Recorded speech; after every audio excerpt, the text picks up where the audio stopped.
டேய் நீங்க என்ன பண்ற?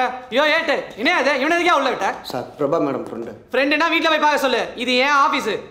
டேய் மிட்செட் நடை கேட்டு.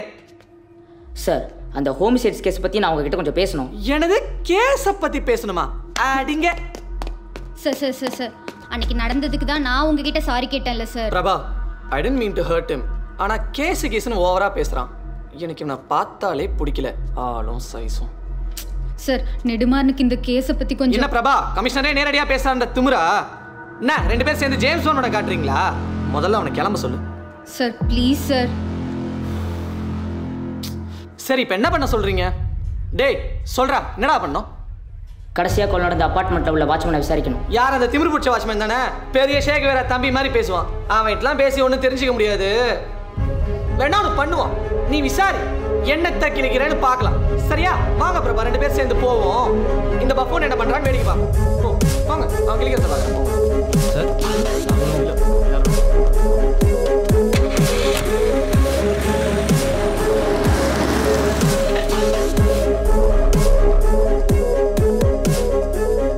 சார் சார் திமிர பத்தியா? இவன் தான் போய் விசாரி. Okay sir. சார் என் பேர் நெடுமாறன்.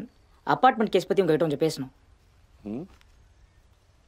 இன்னைக்கு மூடு இல்லை, போயிட்டு நாளைக்கு வாப்பா. அதான் சொன்னேனே இவர் பெரிய சார் நாளைக்கு வரணுமா? நாளைக்கு யாருக்கு வாட்ச்மேன் சார் நாங்கள் நாளைக்கே வரோம். தம்பி நெடுமாறன் கொஞ்சம் இப்படி வாப்பா, உட்காருங்க. Thank you sir. சார் அன்றைக்கி அப்பார்ட்மெண்ட்டில் என்ன நடந்துச்சுன்னு கொஞ்சம் சொல்ல முடியுமா? சாரா என்னையா நெடுமாறன்? ஆமாம் சார். நான் யாருன்னு தெரியுமா உங்களுக்கு? தெரியாது சார். அந்த காலத்து 5ஆம் class. Oh but I speak 12 languages. Oh மனுஷனை ஆளை பார்த்து எடை போடக்கூடாது. ஏன் சார் அன்றைக்கி விசாரணையில் எதுவுமே சொல்லாமல் போயிட்டீங்க? அன்னைக்கு இவர் என்னை ராங் டீல் பண்ணாரு, அதான் நான் சொல்ல மாட்டேன்ட்டேன். என் புள்ளன் தான் சொன்னேன். அதுக்கு எப்படி திட்டினார் தெரியுமா? மனுஷனை தரம் பார்த்து பேசணும், நிறம் பார்த்து இல்லை. என்னை கன்னத்திலே அரைஞ்சிட்டாரு. ஆனால் உன்னை எனக்கு ரொம்ப பிடிச்சிருக்கு. நீ என்ன கேட்டாலும் நான் உங்ககிட்ட சொல்கிறேன். சார் அன்றைக்கி நைட்டு என்ன நடந்துச்சுன்னு கொஞ்சம் சொல்ல முடியுமா? அன்றைக்கி நைட்டு 10 மணி இருக்கும்.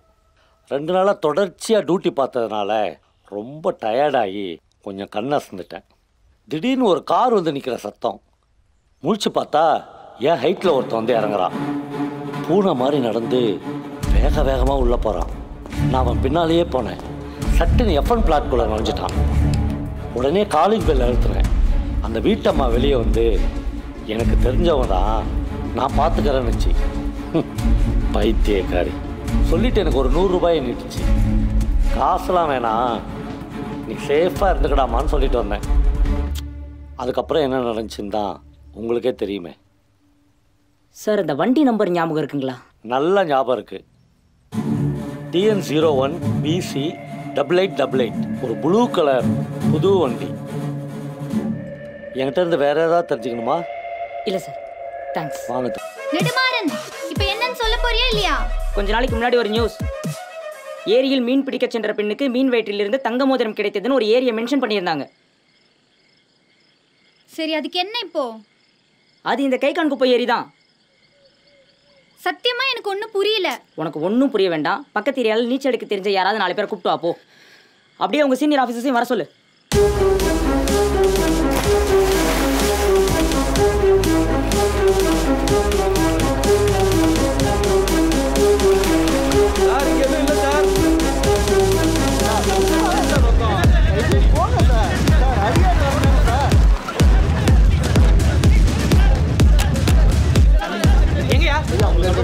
பிரபா யாரு கேட்டு இதெல்லாம் பண்ணிட்டு இருக்கீங்க? உங்க இஷ்டத்துக்கு பண்ணீங்கன்னா அப்புறம் நான் எதுக்கு? ஏய் நீ என்னடா பண்ணிட்டு இருக்க? பெரிய ஜேம்ஸ் பாண்ட் ஏன் சொல்லடா? லெனின் சார் இந்த குள்ளன கொண்டு போய் எங்க உட்கார வைங்க. என் கண்ணிலே படக்கூடாது. Okay sir. ஏய் வர.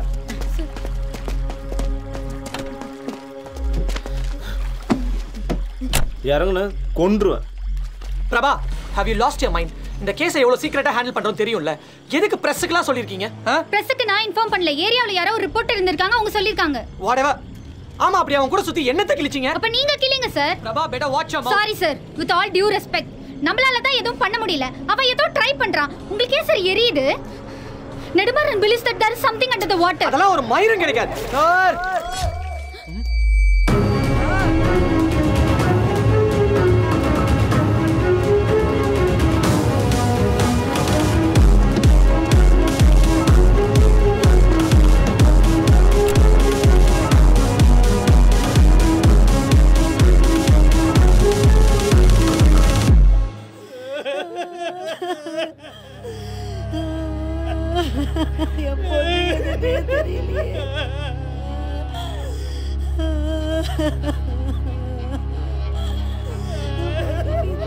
கல்யாணம் வச்சிருக்கவே அதுக்குள்ள யாரும் இப்படி பண்ணிட்டாங்களே.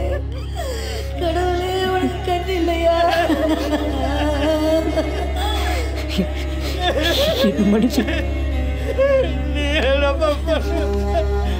அன்னைக்கு சொன்னேன் என் பொண்ணுக்கு வேற டேய், எல்லாத்துக்குமே நீ தான்டா காரணம். இந்த பாடிஸ் இருக்கு யாரா உனக்கு சொன்னது? அது எப்படி எல்லாமே உனக்கு தெரியும்?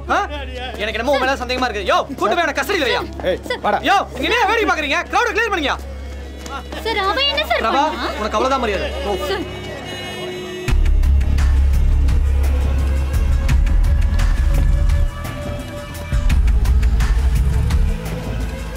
பாடிஸ் எல்லாம் நாட்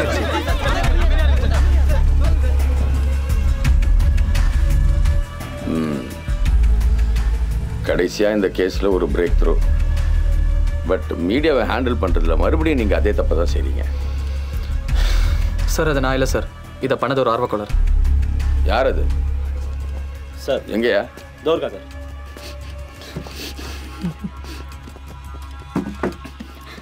ஏய்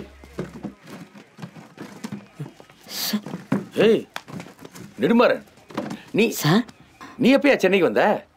சார் அப்பா அம்மா இறந்துட்டாங்க சார். அக்காவை தேடி தான் சார் சென்னை வந்தேன்.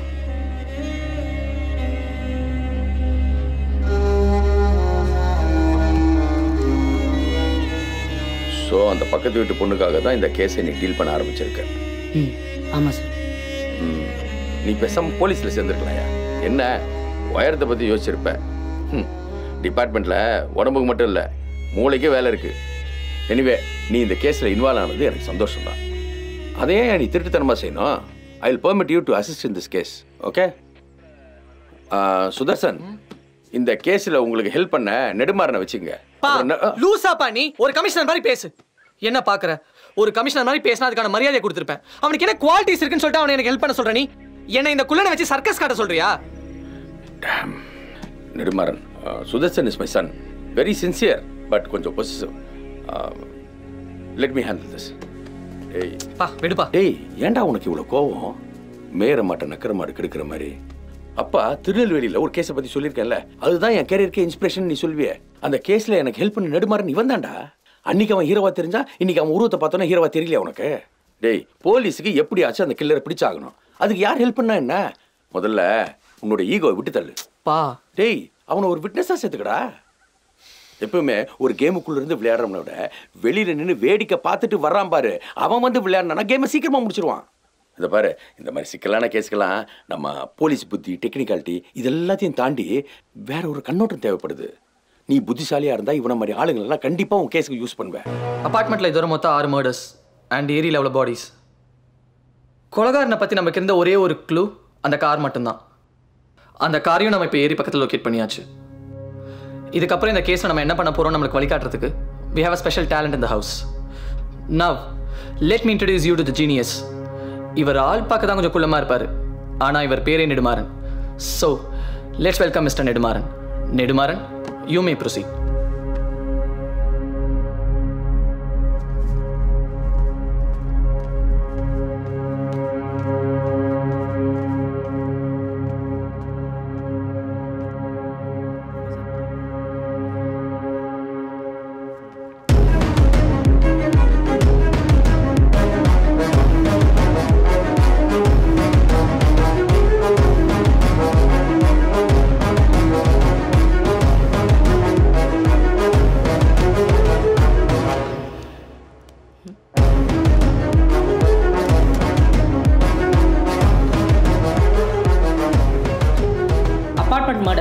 விட்னஸோட வாய்ஸ் கேட்டதிலிருந்து எனக்கு ஒரு விஷயம் புரியுது. இறந்து போன எல்லாருமே ரீசெண்டாக அந்தந்த வீடுகளுக்கு குடி வந்தவங்களா இருக்காங்க. உதாரணத்துக்கு 1 மாதம் முன்னே குடி வந்தவங்க, 10 நாள் முன்னே குடி வந்தவங்க, 1 வாரத்துக்கு முன்னாடி குடி வந்தவங்களா இருக்காங்க. இப்போ புதுசாக குடி வரவங்க வீட்டுக்கு என்னெல்லாம் வாங்குவாங்க? கொலை நடந்த வீடுகளில் எடுக்கப்பட்ட ஃபோட்டோஸ் இது. இதை நல்லா பார்த்தீங்கன்னா எல்லா வீட்லேயும் ஏதோ ஒரு ஃபர்னிச்சர் வாங்கியிருக்காங்க. குறிப்பாக சோஃபா. நீங்கள் ஃபோட்டோவில் பார்க்குற சோஃபாஸ் எல்லாம் ஒரே மெட்டீரியலில் செய்யப்பட்டிருக்கு. விசாரித்து பார்த்ததில் அது கூடுவாஞ்சேரியில் இருக்கிற ஒரு சோஃபா மேனுஃபேக்சரிங் கம்பெனி தானே தெரிஞ்சுது. அங்கே தயாராகிற சோஃபாஸ் ராமாபுரத்தில் இருக்கிற சுபம் ஃபர்னிச்சர்ஸுங்கிற கடைக்கு சேல்ஸ்க்காக வருது. இங்கேருந்து தான் சுபம் ஃபர்னிச்சர்ஸ் ஓனர் அனுமன் மேலே எனக்கு சந்தேகம் வர ஆரம்பிச்சு.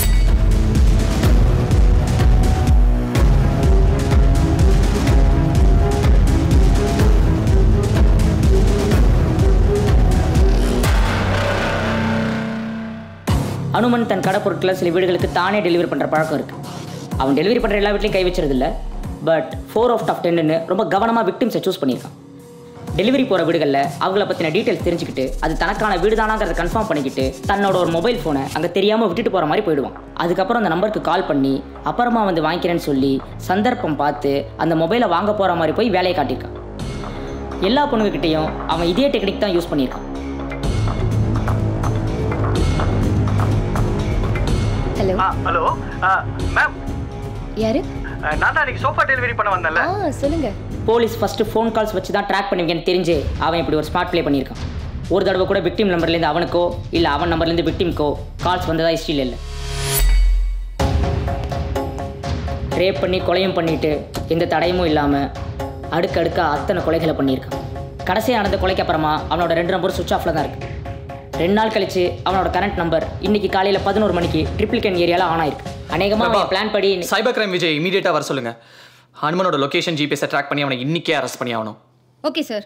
லேன் சார், ராமாபுரத்தில் இருக்கிற அவனோட ஃபர்னிச்சர் ஷாப்பில் நம்ம டீமாக அசம்பிள் ஆகலாம். அவங்க தானே வந்தாகணும். Yes sir. Quick sir. அவன் அங்கே வர மாட்டான். சோஃபா.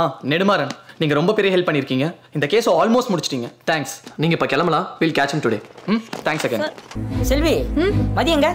எனக்கெல்லாம் தெரியாதுப்பா, நான் இன்னைக்கு காலேஜுக்கே போகல. உங்க அக்கா ஏதோ காலேஜ் வாத்தியம் கூட ஓடி போயிட்டாலாம்டா. ஏஞ்சி போகட்டி போல போகம்ல என் வீட்டில் என்ன நடக்குன்னு காது கட்டிருப்பீங்களோ. போ போமியா போ போக போ போ.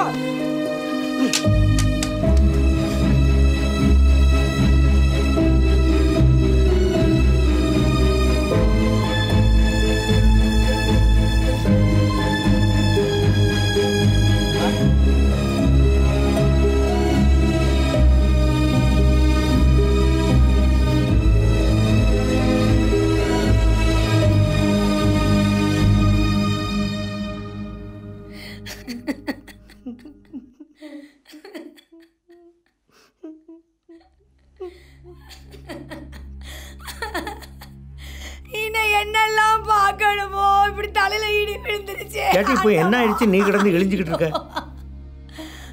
சும்மா இரு. என் பொண்ணுகிட்ட நான் பேசணும். மதி, உன் தாத்தா சாரம் காய்ச்சி வருமோ? பரம்பரையாக இந்த ஊரில் எல்லாருக்கும் அதான் சொல்லி. பள்ளிக்கூடங்களோட ஒன்றும் கிடையாது. பாக்கெட்டு சாரம் தான். மாட்டிக்கிட்டா ஜெயிலு தான். இந்த ஊர் பேர் எல்லாருக்கும் அதான் தொழில். அப்போ நான் ஒழுங்காக பள்ளிக்கூடத்துக்கு போக மாட்டேன். ஒரு பாக்கெட்டு விற்றா 50 பைசா கிடைக்கும். அந்த துட்டுக்கு ஆசைப்பட்டு 2 பாக்கெட் எடுத்துகிட்டு போய் நான் யாருக்கும் தெரியாமல் விற்றுக்கிட்டு இருந்தேன்.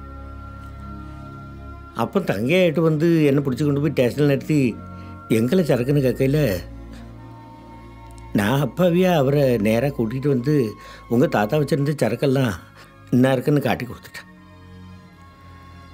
பெற்ற அப்படியே காட்டி கொடுத்துட்டேன்னு ஊரில் எல்லோரும் என்ன கேவலமாக பேசினாவா. அந்த அன்றைக்கி உங்கள் தாத்தா நேராக என்கிட்ட வந்து எல்லாம் சாராயமான மயிரே போச்சு, கோட்டையார் பையில உன்னை படிக்கிறதுக்கு பள்ளிக்கூடத்தானே அனுப்புனேன், நீயே அங்கே போகாமல் இந்த வேலையை செஞ்ச அப்படின்னு கேட்டுட்டு செல்ல இப்போ சொல்லுறேன். நம்ம குடும்பத்திலேயே நீ தான் அதிகம் படிக்க, அப்போ நான் 3வது தான் படிச்சுட்டு இருந்தேன். இது 10வது. நீ இன்னும் நிறைய படிக்கணும், பெரிய பெரிய படிப்பெல்லாம் படிக்கணும். படிப்பு தான் முக்கியம். என் தொழில் உன் படிப்பை கெடுத்துடக்கூடாதுன்னு சொல்லிட்டு சாராயம் வைக்கிறதெல்லாம் விட்டுட்டு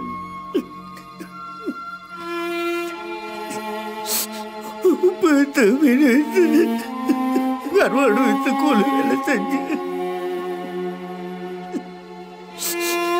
என்ன படிக்கிற வச்சாரு.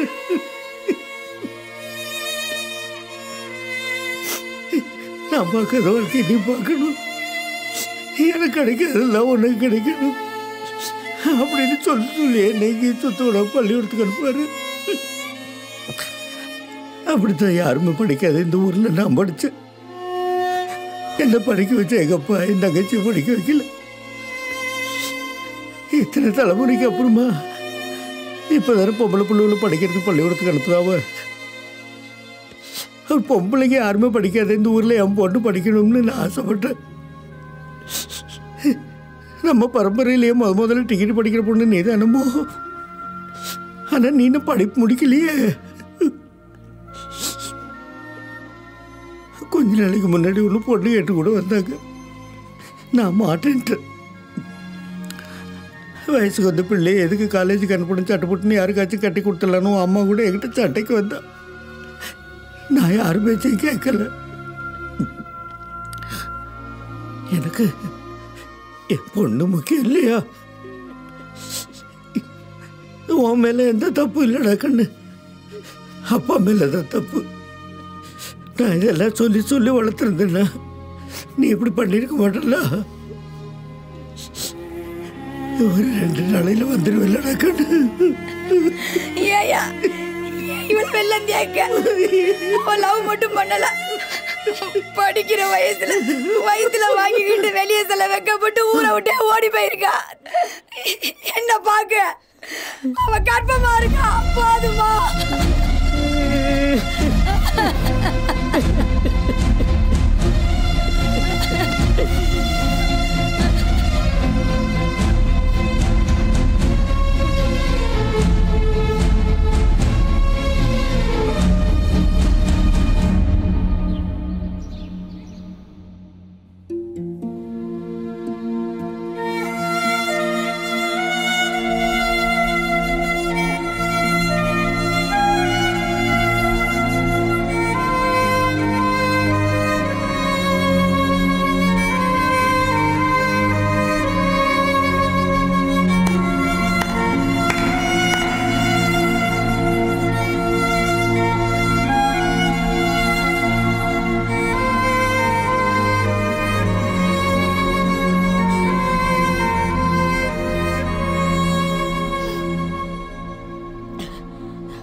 பா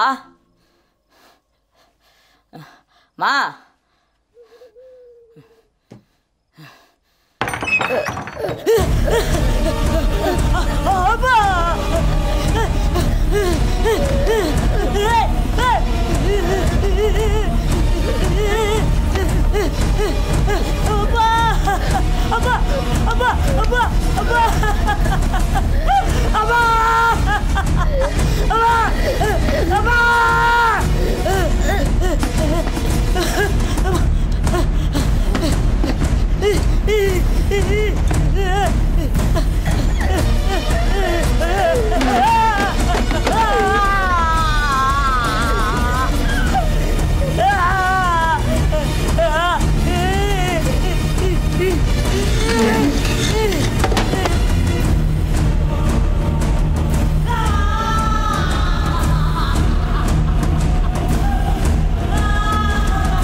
Bill ma'am. நாளைக்கு தான் டெலிவரின்னு சொன்னீங்க? Yes ma'am. We always deliver fast to our beautiful customers. அப்படின்னா? Nothing. கொஞ்சம் தண்ணி கிடைக்குமா?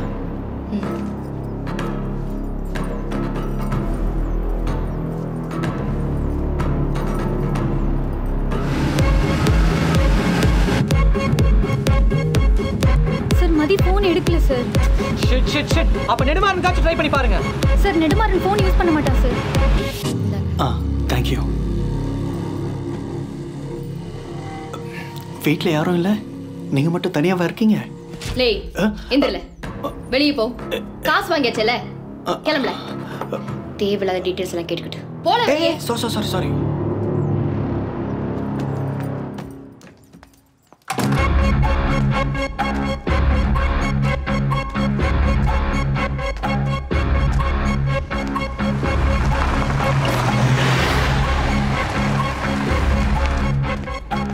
அனுமன் சார், இதை மறந்துட்டு போறீங்க. இது உங்களுக்கு ரொம்ப தேவைப்படுமே. நெயில் கன். இதை வச்சு சோஃபாலையும் ஆணி அடிப்பீங்க, பொண்ணுங்க நெத்திலையும் ஆணி அடிப்பீங்கல்ல.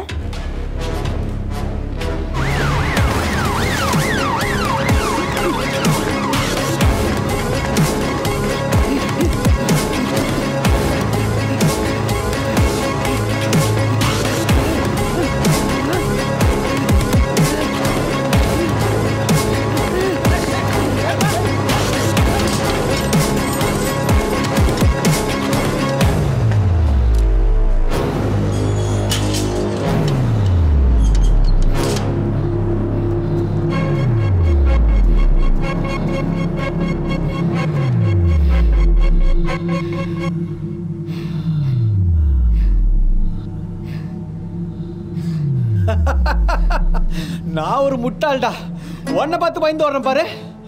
குள்ள பயல தவுலூன்னு இருந்துகிட்டு தவுலத்தா பண்றா நாய. வாடா வாடா வாடா.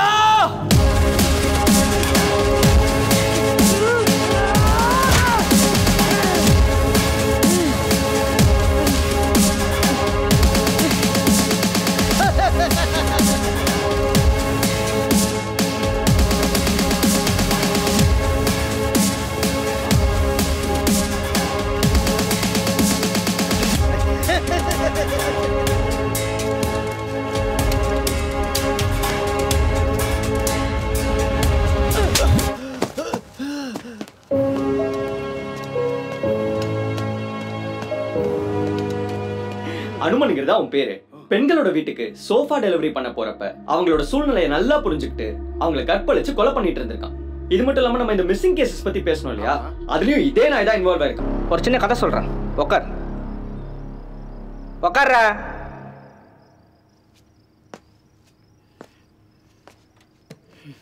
ஒரு காட்டில் 2 ஓனாய் இருந்துச்சான். ஒரு பெரிய ஓனாய், அதோட ஃப்ரெண்டாக இருக்கிற இந்த புத்திசாலி ஓனாய். காட்டில் இந்த 2 ஓனாயும் பல அழகான நரிகளை வேட்டையாடிச்சான். யார் கண்ணிலும் சிக்காமல் ரொம்ப சந்தோஷமாக இருந்துச்சுக்கலாம். இதில் அந்த புத்திசாலி ஓனாயோட வலையில் ஒரு அழகிய மான். நடுமாறன், நரிகள் வேறு மான் வேறு. அந்த அழகிய மான் இந்த ஓனாயோட வலையில் விழுந்துருச்சான். எல்லா நரியையும் கொல்ல தெரிஞ்ச இந்த ஓனாய்க்கு இந்த மானை கொல்றதுக்கு எவ்வளோ நேரம் ஆகும்? ஆனால் அப்படி கொல்லலை. ஏன்னா அந்த ஓனாய்க்கும் மானுக்கும் அப்படி ஒரு காதல். அப்படிதான் ஒரு நாள் அந்த மான் தான் காட்டை விட்டு ஓனாயோட காட்டுக்கு வந்துருச்சான். அப்புறம் அந்த ஓனாய்க்கும் மானுக்கும் ஒரு அழகான மான் குட்டி பிறந்துச்சான். அதுக்கப்புறமும் கூட அந்த ஓனாய்க்கு தான் புத்தி மாறவே இல்லை. அப்பப்போ எப்பயாச்சும் வேட்டைக்கு போயிடுமா. இது எதுவுமே தெரியாத அந்த மான் அந்த ஓனாய் மேலே அளவுக்கு அதிகமான அன்பு வச்சுதான். அதனால் அந்த அப்பாவை மேலே கடைசி வரைக்கும் கைவிடக்கூடாதுன்னு தான் கூட இருக்கிற ஓனாயிட்ட கூட இந்த விஷயத்தை பற்றி சொல்லாமல் சந்தோஷமாக குடும்பம் நடத்துச்சான். இப்படி அந்த மானும் ஓனாயும் தான் குட்டியோட சந்தோஷமா இருக்க நேரத்தில் எலி மாதிரி எங்கே வந்து நீ பாரு.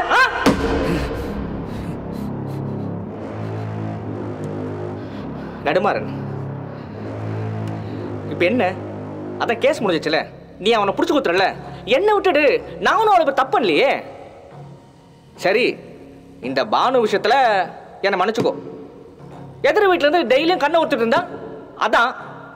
அப்போ தப்பு ஆமாம் தானே? பட் ஓகே, நீ என்ன மன்னிச்சிரு. எல்லாத்தையும் மறந்துரு. மறப்போம், மன்னிப்போம். நான் ஒன்றும் சைக்கோலாம் இல்லை. இது ஒரு விதமான காம்ப்ளெக்ஸ். இப்போ நீ குள்ளமாக இருக்கல, அது ஒரு காம்ப்ளெக்ஸ். அந்த மாதிரி இது ஒரு மைண்ட்லர் complex, but superior complex. I feel it. டெய்லியும் ஒரு புது காரில் போனால் எப்படி இருக்கும்? அப்படிதான்.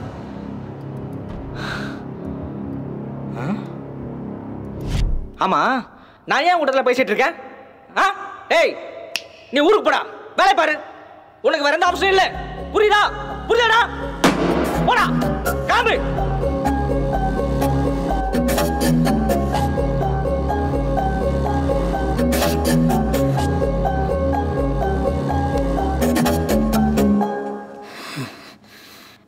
எனக்கு இருக்கிற காம்ப்ளெக்ஸ்லாம் ஒரு பெரிய குணமே இல்லை. ஆனால் உனக்கு இங்கே இருக்கிற காம்ப்ளெக்ஸ், அதுக்கு இந்த உலகத்தில் மருந்தே இல்லை.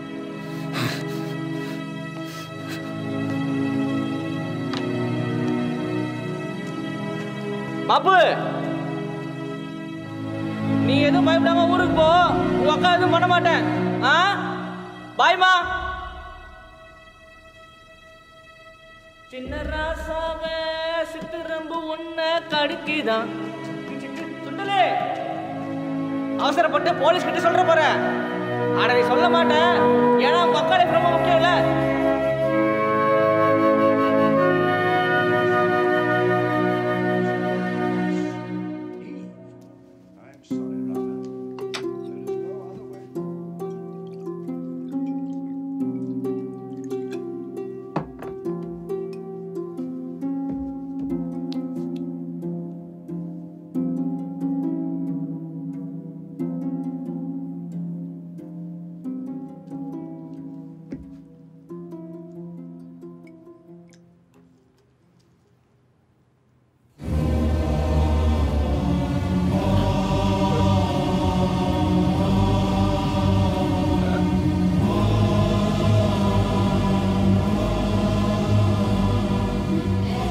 உனக்கு தெரியாது மாறா, நான் அவனை எவ்வளோ லவ் பண்ணேன்னு.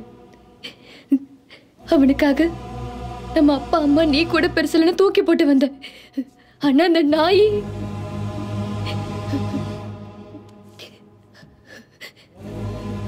நீ சொன்னல உனக்கு இருக்கிறதுல ஒரு ஊனம் இல்லை, இவன் மைண்ட்ல இருக்க உணத்துக்கு மருந்து இல்லைன்னு. அதுக்கு இதான் மருந்து. சாவட்டும்.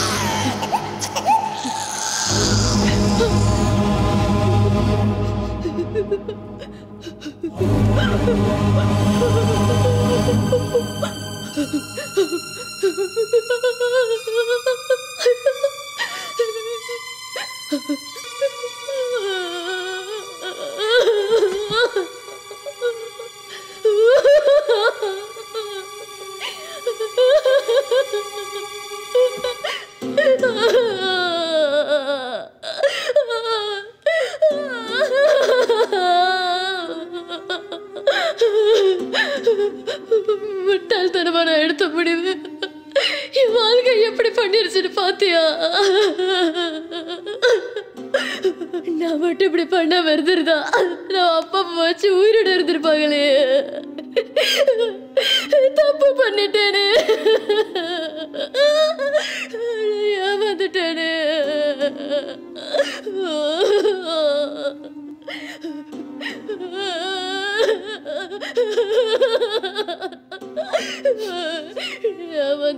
ஏய் மதி, இந்த உலகத்தில் எனக்கு ஏமாத்துறதுதான் தப்பு. ஏமாறுறது ஒன்றும் அவ்வளோ பெரிய தப்பு இல்லை. உனக்கு நான் இருக்கேன்.